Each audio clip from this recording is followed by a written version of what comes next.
15e jour, le rayonnement. Lorsque Notre-Dame daigne revenir sur terre, elle y paraît environnée de clarté céleste. À Fatima, au témoignage des enfants, elle est toute lumière. C'est cette lumière qui vient marquer cette apparition. L'on demande à Lucie pourquoi, durant les apparitions, elle baisse si souvent les yeux au lieu de les fixer sur Marie. C'est que parfois elle m'éblouit, répond-elle. Pendant sa vie mortelle, Marie passait simplement et modestement son temps sans attirer l'attention. Qui pourrait croire cependant que n'émanait point de sa personne la lumière du Seigneur? Et quoi? Elle portait dans son sein le soleil de justice, et ses rayons cachés ne seraient point dégagés, lueur et chaleur bienfaisantes? La vertu transcendante de Marie serait-elle demeurée aussi sans influence? Non, 1000 fois non.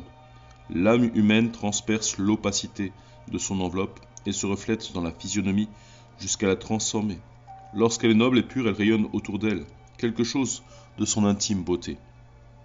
Les 3 petits voyants ont été indignement enfermés dans la prison publique au mois d'août. Et ils n'ont pu aller ce 13 août à la prison, à l'apparition. Devant leur innocente candeur, leur piété fervente, les prisonniers qui les entourent au nid de la société sont empoignés par l'émotion et répondent à leur ave. De nombreuses personnes visitent Jacinthe durant sa maladie, retenue de sa chambre par une mystérieuse attraction. Ils y passent des heures, y respirent une atmosphère céleste. Après une visite de ce genre, un prêtre disait à Lucie, du vivant de François, « Ce qui m'impressionne le plus, c'est l'innocence et la sincérité de François et de Jacinthe. » Un confrère qui l'accompagnait ajoutait, « J'éprouve un je ne sais quoi auprès de ces petits. Il me semble ressentir quelque chose de surnaturel. Parler avec eux me fait du bien à l'âme. Qui n'a rencontré un jour ou l'autre de ces âmes de foi, de sacrifice, qui, vivant unies au Christ, le laissent déborder librement. Âme chantante, souple d'acier, elle s'adapte à toutes les situations, se plie à toutes les nécessités, même rien tant que le devoir de vivre de la sainteté de Dieu. Âme lumineuse à l'image de la Vierge Marie, qui éclairent et répandent leur paix au milieu même de la désolation. Tu ne t'en aperçois pas, disait notre Seigneur à l'une d'elles, mais tu es tellement pleine de Dieu que tu le donnes sans le vouloir. Tu le donnes par tes paroles, par tes regards, par ton maintien, par ta démarche. Tu es comme une personne qui aurait absorbé une liqueur fortement aromatisée. Elle aurait beau vouloir qu'on ne le sache pas, le parfum la trahirait.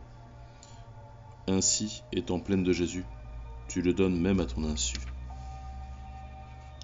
Se perfectionner soi-même, c'est déjà penser aux autres et leur faire du bien.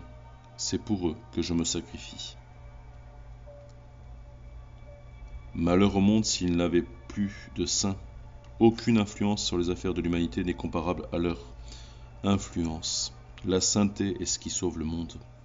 La vertu des saints charmes entraîne, assainit l'atmosphère. Prédication muette et continuelle, elle stimule les bons au remords, aux négligents. Un reproche, une condamnation pour les méchants. Pourquoi le monde est-il aux abois? Parce qu'il comptait plus avec des saints. Augmentons cette élite. Si nous le pouvons, soyons apôtres par la parole et par les actes. Découvrons cette vocation à la sainteté qui est notre vocation. La puissance du bon exemple ne nous sera révélée que dans l'au-delà.